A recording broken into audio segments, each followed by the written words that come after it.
সুধী দর্শক, third eye অনুষ্ঠানে স্বাগত জানাচ্ছি আমি রবিন মাঝার। আমাদের অনুষ্ঠানের লক্ষ্য হলো যে গতানুগতিক বিষয়বস্তু নিয়ে সমালোচনা করা।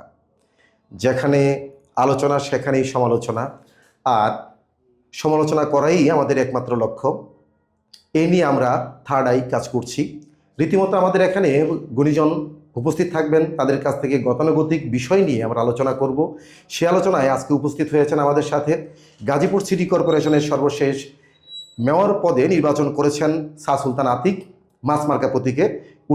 তিনি আজকে আমাদের আমন্ত্রিত অতিথি হিসেবে স্টুডিওতে উপস্থিত আছেন। আসসালামু আলাইকুম আতিক ভাই, কেমন আছেন আপনি? ওয়ালাইকুম আসসালাম রহমতুল্লাহ, ভালো আছি আলহামদুলিল্লাহ।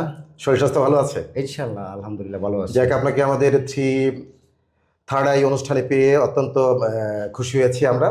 তো আজকে আপনার সঙ্গে আমরা একটা বিষয়বস্তু নিয়ে আজকে আপনার বক্তব্য আমরা শুনবো, দর্শকদেরকে শোনাবো। সে বিষয়ে আপনি প্রিপারেশন নিয়ে অবশ্যই এসেছেন। তবে আপনার রাজনৈতিক পরিচয়টা একটু আমি জানতে চাইবো আপনার কাছ থেকে, যদি দর্শকের উদ্দেশ্যে এটা বলে দেন। ধন্যবাদ মাজারুল ইসলাম রবিন সাহেব। ডেলি বাংলা পত্রিকা.com এবং সে সাথে গাজীপুর যুগান্তর প্রতিনিধি। আপনি থার্ড আই নামক একটি আলোচনা সে সাথে পর্যালোচনা নিয়ে আসার জন্য আমি আমার পক্ষ থেকে ধন্যবাদ জানাই এবং সে সাথে কৃতজ্ঞতাবোধ প্রকাশ করছি যে আমাকে আজকে আপনার আমন্ত্রণ জানানোর জন্য। আপনার রাজনৈতিক পরিচয়টা? আমার রাজনৈতিক পরিচয়, আমি শুরু থেকেই আমার জীবনের গণফ্রন্টে রাজনীতি করি। বাংলাদেশের জাতীয় রাজনৈতিক দল গণফ্রন্ট, নিবন্ধন 25, প্রতীক হলো মাছ। আপনি জানেন যে আমি সিটি কর্পোরেশন নির্বাচনে অংশগ্রহণ করেছি। তারপরে আমি সংসদ নির্বাচনে অংশগ্রহণ করেছিলাম, তখন নির্বাচনটা আমি আর করতে পারিনি। আচ্ছা, ধন্যবাদ আপনাকে। এই পর্যায়ে দর্শক, এই পর্যায়ে আমাদের আতিক ভাই তার রাজনৈতিক পরিচয় দিয়েছেন। সেই সাথে আজকের আমাদের যে বিষয়বস্তু নিয়ে আলোচনা করব এবং আমাদের আমন্ত্রিত অতিথি হিসেবে আতিকুল ইসলাম আতিক ভাই রয়েছেন আমাদের সাথে। তিনি যে বিষয়টা নিয়ে আলোচনা করবেন তা হচ্ছিল গতানুগতিক সময়ের সাথে আমাদের অন্তর্বর্তীকালীন সরকার আমাদের দেশে এখন দায়িত্বভার পালন করছেন। তো অন্তর্বর্তীকালীন সরকারের আমলে এসে আমরা ইতিমধ্যে দেখতে পেয়েছি যে পুলিশ, র্যাব এবং আনসার তাদের পোশাক পরিবর্তন করা হয়েছে। আজকের আমাদের মুখ্য আলোচনার বিষয় হলো তাদের পোশাক পরিবর্তন করার বিষয়টা নিয়ে। তাদের পোশাক পরিবর্তন করলে জনগণের কাছে যে আস্থার যে জায়গাটা তৈরি হওয়ার কথা, সেই জায়গাটা কতটুকু তৈরি করতে পারবে পোশাক পরিবর্তন করার সাথে, এই বিষয়টা নিয়ে আমরা আলোচনা করব আমাদের আমন্ত্রিত অতিথির সাথে। তো আতিক ভাই, আপনার কাছে প্রথম প্রশ্ন হচ্ছিল যে আমি এতক্ষণ আপনাকে জানালাম যে আমাদের দেশে 3টা সংস্থা রয়েছে, পুলিশ বাহিনী রয়েছে, পাশাপাশি হলো র্যাব এবং আনসার রয়েছে। তাদের পোশাক ইতোমধ্যে পরিবর্তন করা হয়েছে। আমরা সামাজিক যোগাযোগ মাধ্যম থেকে শুরু করে অন্যান্য প্ল্যাটফর্মে কিংবা সংবাদে আমরা দেখেছি, পত্রপত্রিকায় আমরা দেখেছি এটা। তাদের 3 ধরনের পোশাক, আগের পোশাক যেটা ছিল এটা পরিবর্তন করে 3 ধরনের পোশাক নতুন করে আবার দেওয়া হচ্ছে তাদেরকে। তো এই পোশাক পরিবর্তন করার সাথে জনগণের সাথে আমাদের দেশের যে সেবা প্রত্যাশী যারা রয়েছে, এই জনগণের সাথে এই পোশাকটার পরিবর্তন ঘটালে, পোশাক পরিবর্তন হলে কি জনগণের কাছে পুলিশ বাহিনী আগের মতো ফিরে যেতে পারবে বলে আপনি মনে করছেন? ধন্যবাদ আপনাকে। বর্তমান সময়ের জন্য খুব গুরুত্বপূর্ণ একটি প্রশ্ন আমাকে রাখার জন্য আপনাকে ধন্যবাদ জানাই আবারও। সে সাথে আবারও ধন্যবাদ জানাই যে থার্ড আই নামক একটা আলোচনা সমালোচনা করার জন্য। আমাদের দেশের সবচেয়ে বড় যে জিনিসটা দরকার সেটা হলো আলোচনার উপরে সমালোচনা। এটা যদিও আমাদের দেশে হয় না। তো পুলিশ, বিডিআর, পুলিশ এবং র্যাব এবং সে সাথে আনসার, এই 3টা বাহিনীর সাথে সম্পৃক্ততা একদম সরাসরি গেটিং জনগণের সাথে। তাই আমরা যেটা জানি আর কি, যে তারা নাকি জনগণের বন্ধু। কিন্তু আমি প্রজন্মের একজন হিসাবে আমি বলছি যে আমি এ পর্যন্ত দেখিনি যে কখনো এই 3টা বাহিনী জনগণের বন্ধু হিসাবে তারা আস্থা গ্রহণ করছে, এরকম কোনো কিছু আমি পাইনি। আর তার বেশ কিছু কারণ আছে। সেই কারণগুলো হলো, পুলিশ নামই একটা আতঙ্ক, র্যাব নামই একটা আতঙ্ক, আনসার যদিও আতঙ্ক না হয় তবু সরকারি যেহেতু একটা সরকারি একটা অংশ, তারপরেও তারা একটা আতঙ্কই বলা চলে। তবে যদিও আপনার আনসারকে জনগণ তেমন একটা ভয় পায় না। না, আমি আপনাকে যে প্রশ্নটা করছিলাম সেটা হচ্ছিল যে আমাদের দেশে যে পুলিশ এবং আনসার এবং র্যাবের যে পোশাক পরিবর্তন ঘটেছে, এই পোশাক পরিবর্তন ঘটার সাথে জনগণের কাছাকাছি কতটা আস্থা অর্জন করতে পারবে, জনগণের কাছে কতটা যেতে পারবে এই প্রশাসনগুলো? আমি সেই প্রসঙ্গে আসছি, আমি এই জন্য বলতে চাচ্ছি, এই জন্য কথাগুলো আমাকে বলতে হচ্ছে।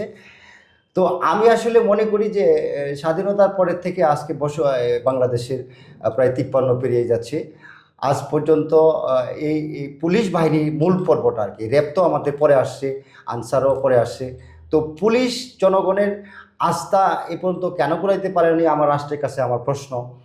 তবে এই বেশ কিছু কারণ আমি যেটা বলতে চাচ্ছি সেটা হলো, পুলিশ যে এলাকায় যায় সেই এলাকায় যেখানে 10-12 জন 15 জন পুলিশ যখন একসাথে যায়, বা এমনকি 2 জন পুলিশ গেলেও সেখান থেকে মানুষজন সরে যায়। কেন সরে যায় এই প্রশ্নের জবাব কেউ কোনো জনগণ দিতে চায় না। তার মানে পুলিশ একটা আতঙ্ক। আর র্যাব যখন যায় তখন তো ওই এলাকায় সাদা হয়ে যায়, কোনো লোকই থাকে না। আনসার গেলে ঠিক তেমনটা হয় না। এখন এই এই আপনার পোশাক পরিবর্তন করলেই যে আপনার এই তারা আপনার এই জনগণের কাছে যাইতে পারবে, এটা আমি মনে করছি না। আসলে এখানে পোশাক কোনো বিষয় না। আমার মনে হচ্ছে রাষ্ট্রীয়ভাবে যারা রাষ্ট্র পরিচালনা করছে, যে সরকার আসছে, সরকার যায়, কিন্তু জনগণের যে এই যে পুলিশ বন্ধু সেই সম্পর্ক আজ পর্যন্ত কেন তৈরি হয়নি? আপনি বলতে চাচ্ছেন যে জনগণের যে কাঙ্ক্ষিত প্রত্যাশা যেটা রয়েছে পুলিশের কাছে কিংবা আইন প্রয়োগকারী সংস্থার কাছে সেই প্রত্যাশাটা পূরণ হচ্ছে না বলে আপনি মনে করছেন? হচ্ছে না। হ্যাঁ, এর জন্য আমি আমার দেশ রাষ্ট্র পরিচালনা এখন যারা আছেন বা সামনে যারা আসবেন তাদেরকে আমি বলবো যে আপনারা যতই পুলিশের পোশাক পরিবর্তন করুন, র্যাবের পোশাক পরিবর্তন করুন, আনসারের পোশাক পরিবর্তন করুন, তাদেরকে যদি আপনারা সঠিকভাবে পরিচালনা না করতে পারেন, তাহলে আসলে তাদের এই যে জনগণ আর পুলিশ যে ভয়ভীতি, তার বেশ কিছু কারণও আমরা জানি। যে পত্রিকা খুললে আমরা পেয়ে যাই যে পুলিশের দ্বারা, মাদক দ্বারা তাদেরকে ফাঁসি দেওয়া হয়, তারপরে বিভিন্ন অজ্ঞাত নামে তাদেরকে মামলা দেওয়া হয়। একটা মামলার সূত্র পাইলে অজ্ঞাত থাকলে তাদেরকে বিভিন্নভাবে মামলা দেওয়া হয়। আমি নিজেও একজন ভুক্তভোগী। আমি জেল খেটেছি 64 দিন, একদম মনে করেন যে বিনা অপরাধে। তো আমি বলতে চাচ্ছি যে এই পুলিশ জনগণের বন্ধু কেন হয় নাই, সেটা আমারও প্রশ্ন রাষ্ট্রের কাছে, রাষ্ট্র পরিচালকের কাছে। আমরা দেশবাসী চাচ্ছি যে এই পুলিশের পোশাক পরিবর্তন করুক, র্যাবের পোশাক পরিবর্তন করুক, আনসারের পোশাক পরিবর্তন করুক, কিন্তু এই পরিবর্তনে তো আমাদের জনগণের কোনো উপকার হচ্ছে না। জনগণের যেভাবে উপকার হয় আমি আসলে সেটা চাচ্ছি, সেটা আমরা চাচ্ছি। বেশ কিছু কারণ আমি আপনাকে বলছি। আচ্ছা, তো আপনার কথা থেকে যেটা বুঝলাম যে পুলিশ এবং আনসার এবং র্যাবের যে পোশাকগুলো রয়েছে তাদের পোশাক পরিবর্তনের সঙ্গে জনগণের যে কাঙ্ক্ষিত যে প্রত্যাশা, হ্যাঁ, সেবার যে মান উন্নয়নের বিষয় যেটা রয়েছে সেটা আপনার কাছে মনে হচ্ছে না যে পূরণ হবে বলে, এরকম আপনি বললেন। এখনো বলতে বলে গেলেন এটা। তবে আরেকটা বিষয় হচ্ছিল যে আপনার কথা থেকে যেটা পেয়েছি আমি, সেটা হচ্ছিল যে পুলিশ জনগণের বন্ধু হবে, জনগণের কাছাকাছি যাবে। আমাদের র্যাব যে সংস্থাটা রয়েছে তারাও জনগণের কাছাকাছি যাবে, জনগণ তাদের কাছ থেকে প্রত্যাশিত সেবাটা পাবে। এবং আনসার গতানুগতিক সময়ের সাথে আমাদের দেশের আইন প্রয়োগকারী সংস্থার সাথে কাঁধ মিলিয়ে কাজ করবে। হ্যাঁ, তাদেরও একটা ভূমিকা থাকবে। সে জায়গা থেকে যদি তাদের ভূমিকাটা থাকে, তাদের পোশাক পরিচ্ছদের পাশাপাশি ওনাদেরকে ওই সংস্থাগুলোকে কি ধরনের পরিবর্তন আনলে সংস্থাগুলোতে এই সংস্থার যে জনগণের কাছে মূল্যায়ন বৃদ্ধি পাবে বলে মনে করছেন আপনি? ধন্যবাদ আপনাকে। অতি গুরুত্বপূর্ণ একটি কথা বলছেন।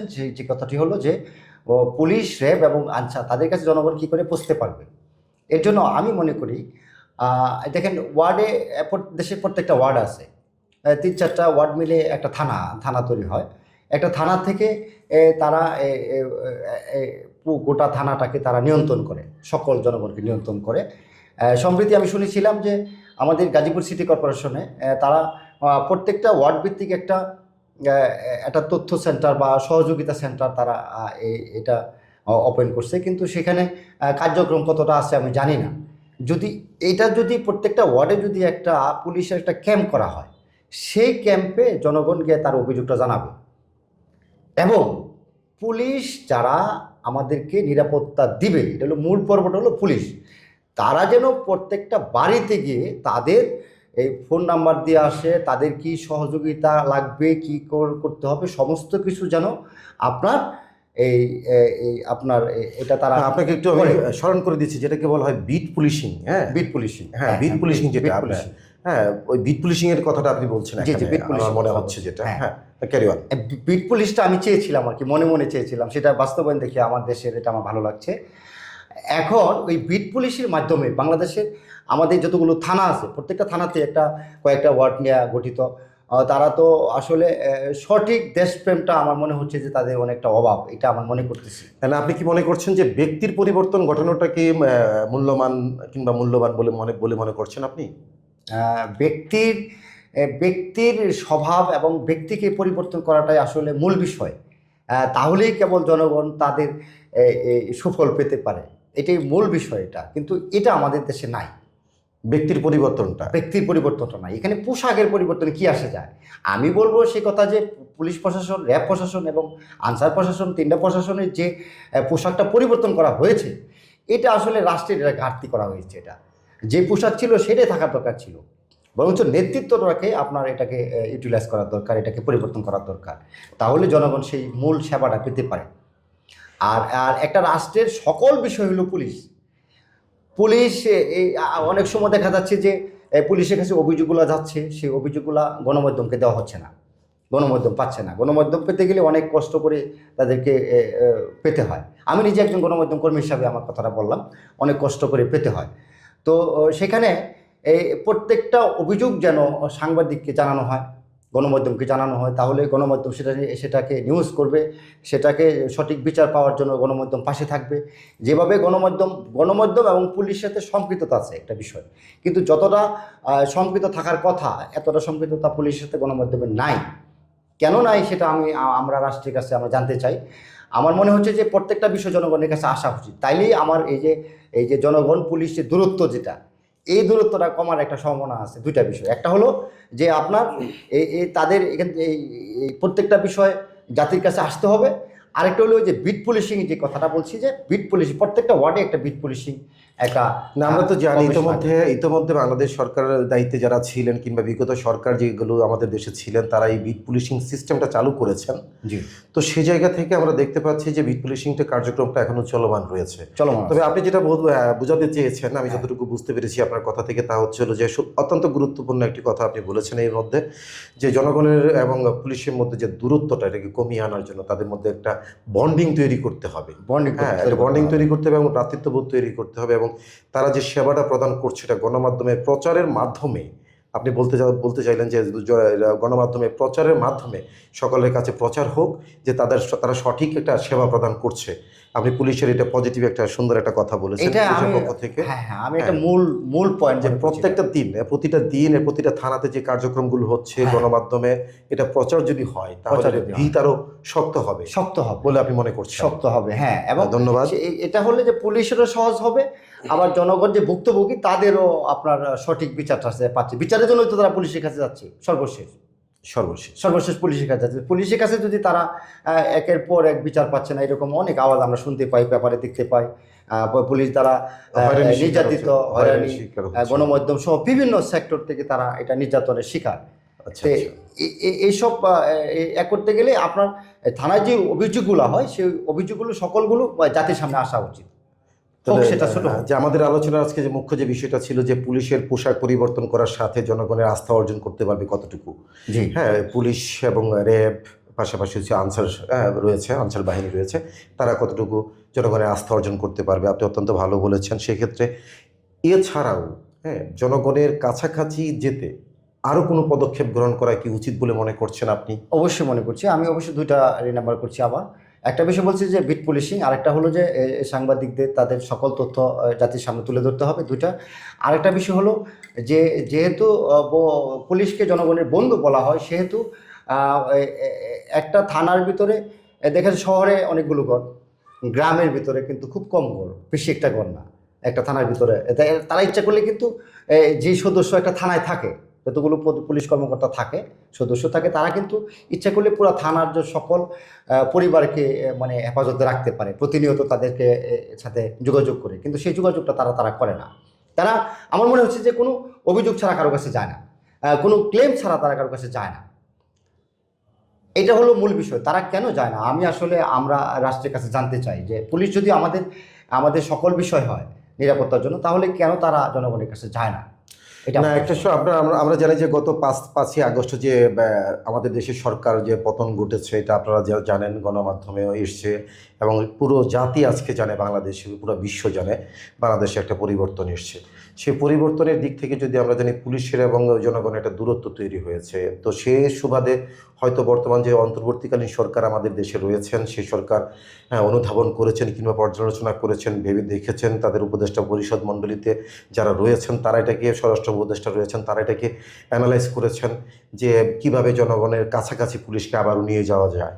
সেদিক থেকে হয়তো বা পোশাকের পরিবর্তনটা আনার চেষ্টা করেছেন। আমার দৃষ্টিকোণ থেকে এটা আমি হয়তো বা আপনার সামনে উপস্থাপন করেছি। আরেকটা বিষয় হচ্ছিল যে এই পোশাক পরিবর্তনের সাথে জনগণের কাছে পুলিশ যেতে পারবে, র্যাব যেতে পারবে, কিংবা আনসার সদস্যরা তারও মানে খুব একটা আন্তরিকতার সাথে কাজ করতে পারবে। এই যে জায়গাটা আপনারা আমরা দেখতে পাচ্ছি তৈরি হবে, আশা করছি পুলিশের এই জায়গাটা তৈরি হোক, র্যাবেরও তৈরি হোক, কিংবা আনসার সদস্য যারা আমাদের রাষ্ট্রীয় পরিস্থিতি নিয়ন্ত্রণের জন্য পাশাপাশি পুলিশের কাঁধে কাঁধ মিলিয়ে কাজ করবে, এটাও তাদের কাছ থেকে আমাদের ভালো একটা প্রত্যাশা থাকবে। সে সুবাদে আমাদের এই প্রত্যাশার পাশাপাশি আপনার আরও কোনো বক্তব্য রয়েছে কি যে আমাদের পুলিশ প্রশাসনের উপরে যে এরা আরও কিছু করলে যা জনগণের আস্থা অর্জন করতে পারবে বলে? ধন্যবাদ আপনাকে। আমি দুইটি বিষয়, গুরুত্বপূর্ণ তিনটি বিষয় বলছি, আরেকটি বিষয় উত্থাপন করছি।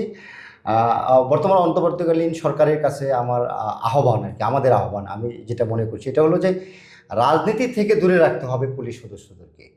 গোটা পুলিশ পরিবারটাকে রাজনীতি থেকে দূরে রাখতে হবে। তাহলেই কেবল আমার মনে হচ্ছে যে এটা একটা বড় একটা এই বিষয় আপনার এই জনগণের সেবা পাওয়ার জন্য। তারা তারা তাদের কাছে অনেক সময় অনেক পুলিশ সদস্য তারা বলছে যে দেখেন আমাকে মুখে ফোন দিচ্ছে, আমাকে ছেড়ে দিচ্ছে হচ্ছে। আমি একটা আসামি, মোস্ট অফ একটা হত্যা মামলার আসামি হোক, বড় বড় মামলার আসামি হোক, বিভিন্ন মামলার আসামি হোক, তারা কি করছে, তারা আসলে একজন রাজনৈতিক নেতা ফোন দিচ্ছে, তাকে পুলিশ বাধ্যগত ছেড়ে দিতে হচ্ছে। তাহলে আমার কথাটা হলো যে পুলিশ তাদের অভিভাবককে, আমাদের প্রশ্ন রাষ্ট্রের কাছে, আমাদের প্রশ্ন যে পুলিশের অভিভাবককে, বড় একটি বিষয়।